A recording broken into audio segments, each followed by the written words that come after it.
इस सेक्शन में हम लोग मोल कंसेप्ट समझने की कोशिश करेंगे।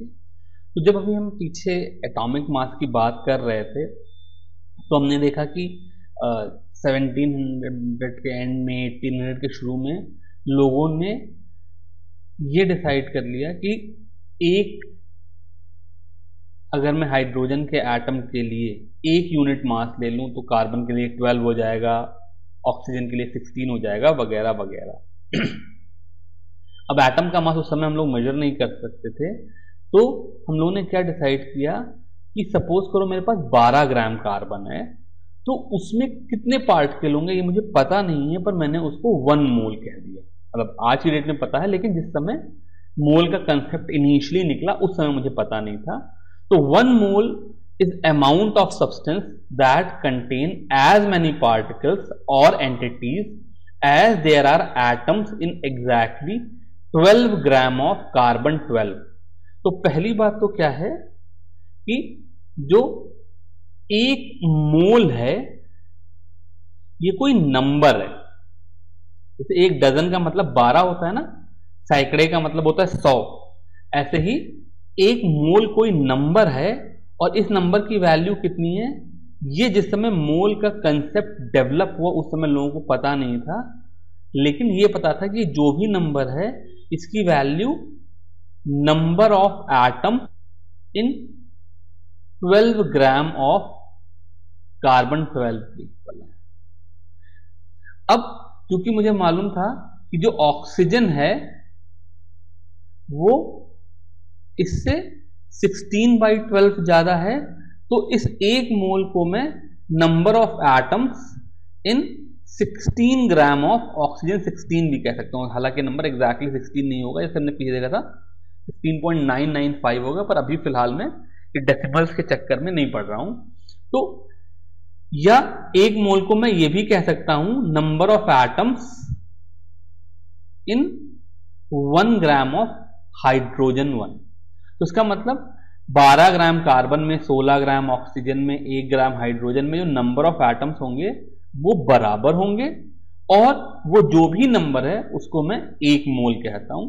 फिर धीरे धीरे साइंस डेवलप हुई, टेक्नोलॉजी डेवलप हुई, लोगों ने एटम का मास मेजर करना सीख लिया, एक एमयू की वैल्यू कितनी है ये पता चल गई, और वहां से जब लोगों ने निकाला तो उन्हें पता चल गया कि ये जो नंबर है इसकी value 1 mole is equal to 6.022 into 10⁻23, यानी कि 12 ग्राम कार्बन में 6.022 इंटू 10⁻23 एटम होंगे। 16 ग्राम ऑक्सीजन में भी इतने ही एटम होंगे, 1 ग्राम हाइड्रोजन में भी इतने ही एटम होंगे, 14 ग्राम नाइट्रोजन में भी इतने ही एटम होंगे। इस तरीके से मोल का कंसेप्ट डेवलप हो गया। अब अगर 12 ग्राम में 1 मोल है तो 24 ग्राम में 2 मोल हो जाएंगे। अगर 36 ग्राम कार्बन होगा तो उसमें 3 मोल हो जाएंगे। तो एक बार मुझे मोल का ये बेसिक कंसेप्ट पता चल गया कि इतने एटम बराबर इतने ग्राम, तो फिर हम यूनिटरी मेथड लगा करके चीजों को कन्वर्ट कर सकते हैं। तो जो एटॉमिक मास है वो बेसिक कन्वर्जन यूनिट है किसी भी चीज के लिए। जैसे सपोज करो मैंने कार्बन, ऑक्सीजन, हाइड्रोजन, नाइट्रोजन की बात करी, सपोज करो सोडियम ले लूं, तो सोडियम के लिए जो कन्वर्जन यूनिट है वो ये होगा कि 23 gram is equal to 1 mole, और which is equal to 6.022 into 10⁻23 atoms. एक बार ये कन्वर्जन फैक्टर पता चल गया तो अब मैं ग्राम को मोल में, मोल को ग्राम में कन्वर्ट कर लूंगा। यहां पर मैंने इस मोल के कंसेप्ट को एक मॉलिक्यूल के लेवल तक ले जाने के लिए एक एग्जांपल दिया। ये एनसीईआरटी के बाहर का है, पर इसको देखते हैं। इन्होंने कहा calculate number of carbon, hydrogen, oxygen atoms in 1 mole of ethanol. अब अगर मैं एथेनॉल को देखूं तो एथेनॉल का फॉर्मूला अब मुझको पता है, ये C2H5OH होता है, यानी कि इसमें कार्बन के 2 एटम होते हैं। तो अगर एक एथेनॉल के मॉलिक्यूल में, अगर एक मॉलिक्यूल में कार्बन के 2 एटम हैं तो 1 मोल एथेनॉल के मॉलिक्यूल में 2 मोल कार्बन के एटम होंगे, जिसकी वैल्यू में 2 × 6.022 × 10⁻23 लिख सकता हूं। ऐसे ही हाइड्रोजन के एटम हो जाएंगे 6 मोल, ऑक्सीजन के एटम हो जाएंगे 1 मोल, बिकॉज यहां पर खाली 1 मोल ऑक्सीजन है। तो इनको मैं कन्वर्ट करके नंबर्स में कन्वर्ट कर सकता हूं। इसको 6 × 6.022 × 10⁻23 और इसको 6.022 × 10⁻23 कर सकता हूं। इस तरीके से अब मैं, अगर मुझे एक मॉलिक्यूल ऑफ इथेनॉल में कार्बन, हाइड्रोजन, ऑक्सीजन के डिस्ट्रीब्यूशन पता है, तो उसको मैं 1 मोल में भी कन्वर्ट कर सकता हूं। अब यहां पर एक और चीज करते हैं, मास को मोल से कन्वर्ट करने की कोशिश करते हैं। तो मुझे पता है कि ये जो इथेनॉल है इसका मोलर मास अगर मैं जोड़ूं तो 12 × 2 प्लस 6 × 1 प्लस 1 × 16, ये कार्बन, हाइड्रोजन और ऑक्सीजन ऐड करूंगा तो ये 46 U आ जाएगा। इसका मतलब 46 U इथेनॉल में एक मॉलिक्यूल ऑफ इथेनॉल है।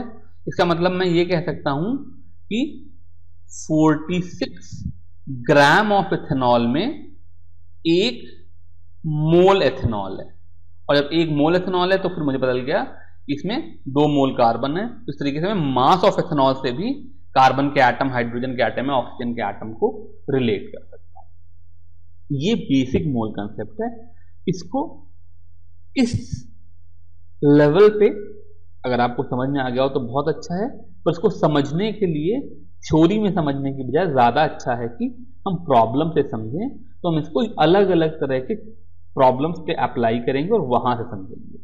तो जो सबसे पहला यूज है इसका वो ये है कि परसेंटेज कॉम्पोजिशन इसको यूज करके मैं निकाल सकता हूं। जैसे मुझे मालूम है कि वाटर H2O होता है। इसका मतलब अगर मैं कोई सैंपल लूं वाटर का जिसका मास m हो तो इसमें कुछ MH करके वो हाइड्रोजन का मॉलिक्यूल होगा और MO करके ऑक्सीजन का मॉलिक्यूल होगा। और फिर मैं इसका परसेंटेज कॉम्पोजिशन लिख सकता हूं कि हाइड्रोजन का जो परसेंटेज है वो MH/m × 100 होगा और ऑक्सीजन का परसेंटेज ऐसे ही MO/m × 100 होगा। अब नॉर्मल केस में क्या करना होता है, अगर मुझे वाटर का परसेंटेज कॉम्पोजिशन लेना होता तो मैं अपनी तरफ से कुछ वाटर का अमाउंट लेता, सपोज करो 100 ग्राम लेता, उसकी इलेक्ट्रोलिसिस करता, फिर देखता उसमें से कितने ग्राम हाइड्रोजन बनी, कितने ग्राम ऑक्सीजन बनी, इस तरीके से एक्सपेरिमेंटली निकालता। यहां पर मोल कंसेप्ट की वजह से मैं इसको डायरेक्टली कर सकता हूं। हम लोग एक एजम्पशन लेंगे कि let us take 1 mole of water, 1 mole of water को equal to 18 gram of water.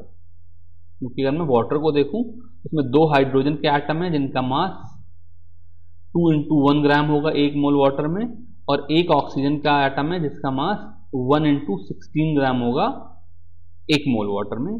तो अगर मैं 1 मोल वाटर लूं तो इस 1 मोल वाटर में 18 ग्राम वाटर है। इस 18 ग्राम में से जो हाइड्रोजन का मास है वो 2 × 1 2 ग्राम है और जो ऑक्सीजन का मास है वो 16 ग्राम है, 1 × 16 ग्राम। तो ओवरऑल 18 ग्राम वाटर में 2 ग्राम हाइड्रोजन होता है, 16 ग्राम ऑक्सीजन होता है। जब मुझे ये डिवीजन पता चल गया मास के टर्म में, तो फिर मास परसेंट ऑफ हाइड्रोजन 2/18 × 100 जो कि अप्रोक्सीमेटली 1/9 आ जाएगा। तो 100/9 जो हो जाएगा ये हो जाएगा 11.11%। और ऐसे ही mass percent of oxygen will be 16/18 × 100 जो कि डिवाइड करके भी निकाल सकते हैं, बट बचा हुआ इसलिए 88.89% हो जाएगा। तो इसका मतलब अगर मेरे पास किसी चीज का परसेंटेज कॉम्पोजिशन निकालने का काम आए तो हम क्या करेंगे, 1 मोल उस चीज का ले लेंगे। 1 मोल का टोटल मास मोलर मास के बराबर हो जाएगा। उसमें जो अलग अलग कंस्टिट्यूएंट पार्टिकल हैं, जैसे यहाँ पर हाइड्रोजन और ऑक्सीजन था, उनका अलग अलग मास आ जाएगा, बिकॉज 1 मोल वाटर में 2 मोल हाइड्रोजन है जिसका मास 2 ग्राम हो गया, 1 मोल वाटर में 1 मोल ऑक्सीजन है जिसका मास 1 ग्राम हो गया। तो इस तरह से मुझे हाइड्रोजन और ऑक्सीजन दोनों के अलग अलग मास पता चल जाएंगे, और जब टोटल मास भी पता है और हर चीज का अलग अलग मास भी पता है तो वहां से परसेंटेज कॉम्पोजिशन आ जाएगा। इसी चीज को यूज करके एक और एग्जांपल पूछ रहे हैं कि find percentage composition of carbon, hydrogen और ऑक्सीजन इन एथेनॉल। तो फिर जिस तरीके से मैंने वाटर के साथ किया वैसे ही एथेनॉल के लिए हम लोग फिर से बेसिस ले लेते हैं। Let us take 1 mole of ethanol. अच्छा, यहाँ एक ध्यान देने वाली बात यह है कि जो परसेंटेज कॉम्पोजिशन होगा वो तो एक फिक्स्ड नंबर होगा, इसलिए मैं लॉ ऑफ डेफिनेट प्रोपोर्शन के हिसाब से, तो चाहे मैं 1 मोल एथेनॉल लूँ या 10 मोल एथेनॉल लूँ या 2 ग्राम एथेनॉल लूँ, उससे परसेंटेज कॉम्पोजिशन पे कोई फर्क नहीं पड़ता। तो अगर मैं 1 मोल एथेनॉल लूँ तो जो 1 मोल एथेनॉल है, ये जैसा मैंने अभी पीछे कैलकुलेट किया था, ये 46 ग्राम एथेनॉल है। अगर आप चाहें तो मैं दोबारा कैलकुलेट कर सकता हूँ। ये 46 ग्राम इसलिए आया था बिकॉज एथेनॉल का फॉर्मूला C2H5OH यानी कि C2H6O था। तो 2 मोल कार्बन के एटम होंगे इसमें जिसका मास 2 × 12 हो जाएगा, ये कार्बन हो गया, प्लस 6 हाइड्रोजन के एटम है जिसका मास 6 × 1 हो जाएगा, और एक ऑक्सीजन का एटम है जिसका मास 1 × 16 हो जाएगा, एक एटम × 16 ग्राम। तो इसका मतलब 1 मोल एथेनॉल जिसका मास 46 ग्राम है, इसमें 24 ग्राम कार्बन है, 6 ग्राम हाइड्रोजन है और 16 ग्राम ऑक्सीजन है। अब परसेंटेज कॉम्पोजिशन निकालना बहुत आसान है। परसेंटेज ऑफ कार्बन जो आएगा 24/46 × 100 की वैल्यू कैलकुलेट कर लेना। ऐसे ही परसेंटेज ऑफ हाइड्रोजन आ जाएगा 6/46 × 100, ये भी कैलकुलेट कर लेना, मैं नहीं कर रहा हूँ। और परसेंटेज ऑफ ऑक्सीजन चाहो तो 16/46 × 100 कर दो, और ना चाहो तो बाकी दोनों तुमने कैलकुलेट कर लिए हैं तो 100 में से सब्ट्रैक्ट कर दो, तो वो तीसरी चीज का परसेंटेज कॉम्पोजिशन आ जाएगा। इस तरीके से हम लोग मोल कंसेप्ट को यूज करके परसेंटेज कॉम्पोजिशन निकाल सकते हैं। अगर मुझे फॉर्मूला पता है, तो अगर मुझे पता है कि इथेनॉल C2H6O है, हाइड्रोजन और ऑक्सीजन वाटर में H2O के फॉर्म में है, 2 हाइड्रोजन 1 ऑक्सीजन है, तो मैं उस फॉर्मूले को यूज करके मोलर मास निकाल करके परसेंटेज कॉम्पोजिशन निकाल सकता हूं।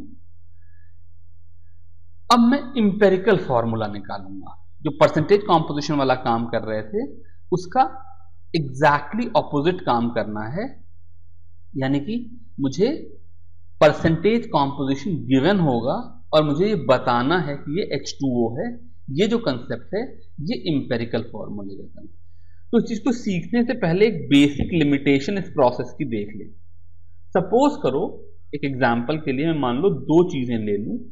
एक कंपाउंड है इथाइन और एक दूसरा कंपाउंड है बेंजीन। तो जो इथाइन है इसका फॉर्मूला होता है C2H2, बेंजीन का फॉर्मूला जो होता है वो C6H6। तो अगर मैं इथाइन और बेंजीन में परसेंटेज कॉम्पोजिशन निकालना चाहूं तो जैसे पीछे कर रहा था वैसे ही कर सकता हूं, लेकिन अगर मान लो मुझे इसका परसेंटेज कॉम्पोजिशन गिवन हो और मुझे फॉर्मूला निकालना हो तो मेरे सामने एक प्रॉब्लम आ जाएगी, क्योंकि जो इथाइन है उसमें अगर मैं कार्बन और हाइड्रोजन का रेशो देखूं मोल के टर्म में तो वो 1:1 है। इसलिए मास के टर्म में जो इनका रेशो होगा वो 12:1 होगा, यानी कि परसेंटेज कॉम्पोजिशन 12/13 × 100 और 1/13 × 100 हो जाएगा। अगर मैं बेंजीन को देखूं तो यहां भी कार्बन और हाइड्रोजन का रेशो 6:6 यानी कि 1:1 है, इसलिए यहां पर भी जो परसेंटेज कॉम्पोजिशन हो जाएगा वो 12 × 13 × 100 और 1/13 × 100 हो जाएगा। 12/13 × 100 है। तो यानी कि जो इथाइन और बेंजीन जैसे मॉलिक्यूल हैं जहां पर कार्बन और हाइड्रोजन या किसी भी चीज A, B, C का रेशो आइडेंटिकल है, उनका परसेंटेज कॉम्पोजिशन सेम होता है।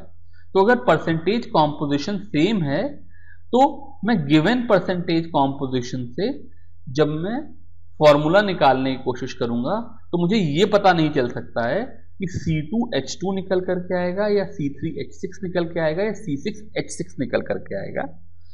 तो हम एक नया टर्म कॉइन करते हैं, इंपेरिकल फॉर्मूला।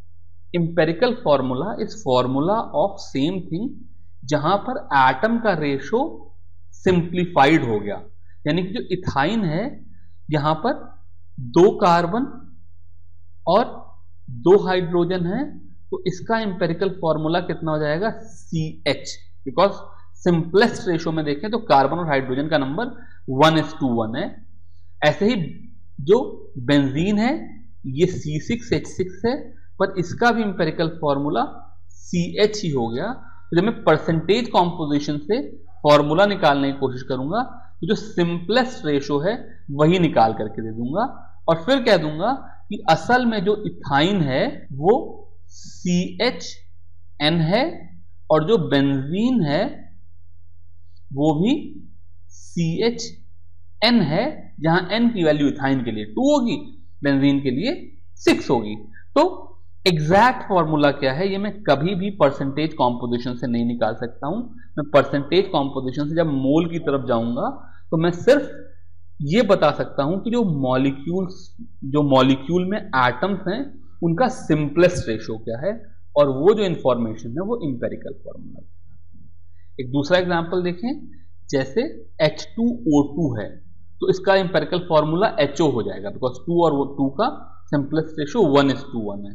सपोज करो C2H6 है ईथेन, तो इसका इंपेरिकल फॉर्मूला CH3 हो जाएगा। सपोज करो मैं एक एग्जांपल लूं, एसिटिक एसिड है C2H6O2, तो इसका जो इंपेरिकल फॉर्मूला हो जाएगा वो जाएगा CH3O। इस तरीके से हम इंपेरिकल फॉर्मूला ही निकाल पाएंगे, किसी परसेंटेज कॉम्पोजिशन गिवन होने पे एग्जैक्ट मॉलिक्यूलर फॉर्मूला नहीं निकाल पाएंगे। अब हम परसेंटेज कॉम्पोजिशन से इंपेरिकल फॉर्मूला निकालने की तरीका सीखते हैं और फिर देखते हैं कैसे एडिशनल इंफॉर्मेशन हो तो हम मॉलिक्यूलर फॉर्मूला भी निकाल। तो ये एक एग्जांपल है, इसके थ्रू ये हम ये बात सीखेंगे। स्टेप बाय स्टेप प्रोसीजर है, ध्यान से देखना। इन्होंने कहा a compound contain 4.07% of hydrogen, 24.27% of carbon and 71.65% of chlorine. Its molar mass is 98.96 gram. What is its empirical and molecular formula? तो जैसा मैंने भी बताया था, मेरे पास यहां पर परसेंटेज कॉम्पोजिशन गिवन है। ये परसेंटेज कॉम्पोजिशन मुझको इंपेरिकल फॉर्मूला दे देगा। मोलर मास के बारे में मैंने तुमको कुछ नहीं बताया था। यहां पर जो मोलर मास गिवन है इसको यूज करके हम फिर मॉलिक्यूलर फॉर्मूला भी निकाल लेंगे। तो एक करके करते हैं, पहले इंपेरिकल फॉर्मूला निकालने की कोशिश करते हैं। तो इस प्रॉब्लम को सॉल्व करने का जो बेस्ट तरीका है वो एक टेबल बना लेने का है। तो जो पहला काम है, स्टेप 1 अगर मैं लिखूं तो वो है मास परसेंट को मास में कन्वर्ट कर लेना। मैं यहां पे एक टेबल बना लेता हूं। सपोज करो मेरे पास कार्बन है, हाइड्रोजन है और क्लोरीन है, और अज्यूम कर लेता हूं मैं, let us take 100 gram of compound. जो फॉर्मूला है वो 100 ग्राम या 10 ग्राम या 15 ग्राम ले लेने से चेंज तो हो नहीं जाएगा, तो हम सिंप्लीफिकेशन के लिए 100 ग्राम कंपाउंड ले लेते हैं। 100 ग्राम कंपाउंड से क्या हो जाता है कि जो कार्बन, हाइड्रोजन और क्लोरीन है इनके मास डायरेक्टली मुझे 24.27, 4.07 और 71.65 मिल जाए। अब अगला स्टेप है, मैं मास को मोल में कन्वर्ट कर दूं। इसका सिंपल सा कंसेप्ट होगा कि mole is equal to mass upon atomic mass. यहां पर कार्बन के लिए 24.27 ग्राम का मतलब हो जाएगा, कार्बन के लिए 24.27 बाई 12 हो जाएगा, ये अप्रॉक्सीमेटली 2.02 हो जाएगा, 2.02 4.02 ले लूँ। ऐसे हाइड्रोजन के लिए देखूंगा तो ये 4.07/1 हो जाएगा, तो 4.07 ही हो गया, इसको 4.07 लिख लेता हूँ। और क्लोरीन के लिए देखूंगा तो ये 71.65/35.5 हो जाएगा, ये 2.02 के करीब हो जाएगा, तो ये 2.02 हो गया। इसका मतलब ये जो कंपाउंड अगर मैं इसका 100 ग्राम ले लूँ तो इसमें 2.02 मोल कार्बन है, 4.07 मोल हाइड्रोजन है और 2.02 मोल क्लोरीन है। अब जो नेक्स्ट मेरा स्टेप होगा वो ये होगा कि मोल्स का सिंपल रेशो ले लूं। यहां पर मैं इनका सिंपल रेशो कर रहा हूं, पहले छूट गया, सिंपल रेशो कर रहा हूं। तो अगर मैं इस पूरी चीज को 2.02 से डिवाइड कर दूं, मतलब जो 2.02 टू 4.07 टू 2.02 है, इसको मैं जो स्मॉलेस्ट नंबर है 2.02 इससे डिवाइड कर दूं तो कार्बन का रेशो 1, 4.07/2.02 ये 2 और क्लोरीन का 2.02/2.02 1 आ जाएगा। इसका मतलब कार्बन, हाइड्रोजन और क्लोरीन इस मॉलिक्यूल में 1:2:1 के रेशो में है। तो यहां से इंपेरिकल फॉर्मूला आ गया, empirical formula is equal to CH2Cl। इसका मतलब इसमें कार्बन, हाइड्रोजन और क्लोरीन का रेशो 1:2:1 है। अब जैसा मैंने तुमको पीछे बताया था, अगर इसका एम्पेरिकल फॉर्मूला CH2Cl है तो इसका मतलब इसका molecular formula CH2Cl into N हो जाएगा, यानी कि इसमें N कार्बन के एटम होंगे, 2N हाइड्रोजन के एटम होंगे और N क्लोरीन के एटम होंगे। अब N की वैल्यू क्या है ये हम डायरेक्टली खाली परसेंटेज कॉम्पोजिशन से नहीं निकाल सकते हैं, लेकिन यहां पर उन्होंने एक और एक्स्ट्रा इंफॉर्मेशन दे दी है और वो एक्स्ट्रा इंफॉर्मेशन है इस चीज का मोलार मास। ये जो भी चीज है इसका मोलर मास 98.96 है। तो अगर मैं CH2NCl का मोलर मास निकालूं तो मोलर मास हो जाएगा, कार्बन के N एटम है तो ये जाएगा N into 12 प्लस हाइड्रोजन के 2N एटम है तो जाएगा 2N into 1 और क्लोरीन के N एटम है तो ये जाएगा N into 35.5। इसमें से N कॉमन ले लूं तो जाएगा 12 + 2 14 और 35.5, ये एडअप होकर के 49.5 आ जाएगा और N into 49.5 की वैल्यू 98.96 है। अभी N तो कोई नेचुरल नंबर ही होगा, ऐसा तो नहीं सकता कि कार्बन, हाइड्रोजन और क्लोरीन का रेशो फ्रैक्शनल हो जाए। तो यहां से N की वैल्यू सॉल्व करेंगे तो N की वैल्यू अप्रोक्सीमेटली 2 आ जाएगी। इसका मतलब जो मेरा मॉलिक्यूलर फॉर्मूला है उसमें कार्बन के 2 एटम, हाइड्रोजन के 2N यानी कि 4 एटम और क्लोरीन के 2 एटम हो गए, तो ये C2H4Cl2 हो गया। तो फिर से अगर मैं इसको समराइज करूं तो मैंने बीच में नंबर डालना छोड़ दिया था। पहला काम है जो मेरा मास परसेंट है 100 ग्राम कंपाउंड मान करके उसको मास में कन्वर्ट कर लें। दूसरा काम है मास को एटॉमिक मास से डिवाइड करके मास को मोल में कन्वर्ट कर दें, ताकि मुझे जो भी 2 या 3 या 4 चीजें हैं उनके मोल का रेशो पता चल जाए।